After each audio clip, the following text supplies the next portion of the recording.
So the PWHPA just announced a series of exhibition games called the Dream Gap Tour. But what is a dream gap?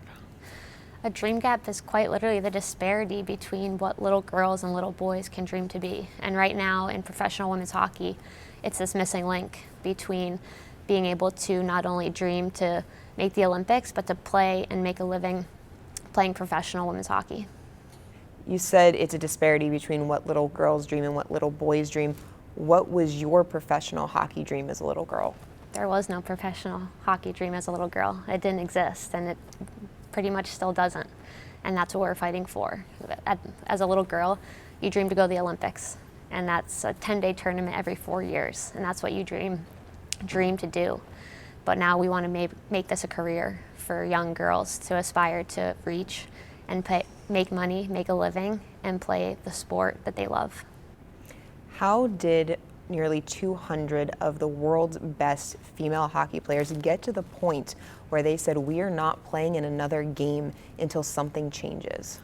I think we all just realize it's bigger than just ourselves. This isn't just showcasing us wanting to showcase our talent. This is about creating a better future.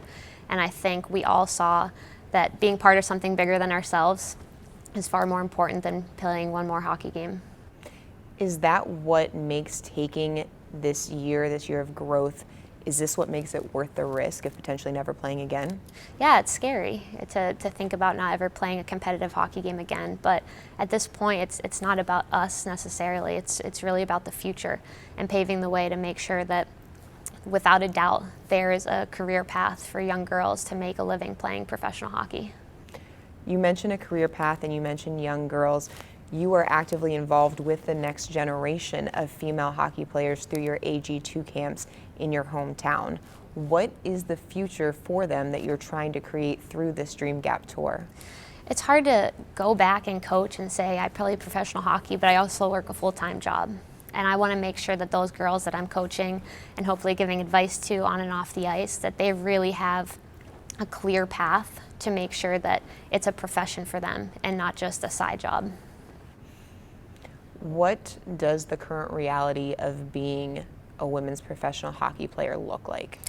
It's early mornings and late nights. The current landscape pretty much forces us to work a full-time job in order to support our hockey dreams.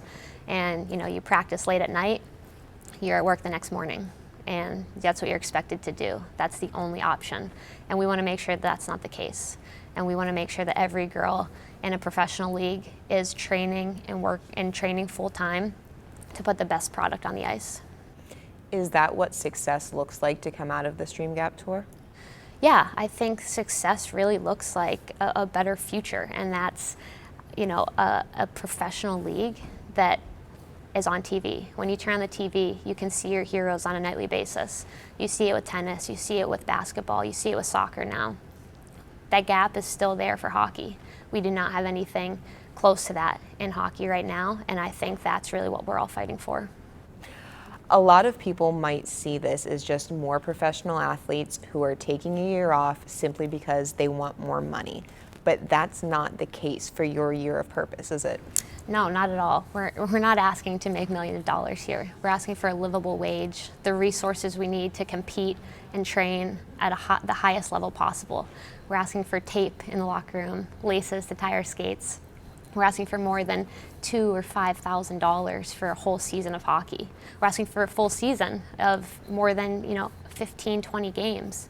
We want to be able to compete on a nightly basis to make sure those little girls know that their heroes are accessible and their role models are on TV so that they can see them anytime and dream to aspire to be the same thing.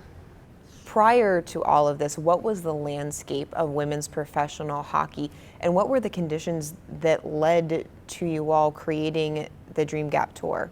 So the challenge with women's hockey, especially over the last few years, there's been two separate leagues, one in Canada, one in the States.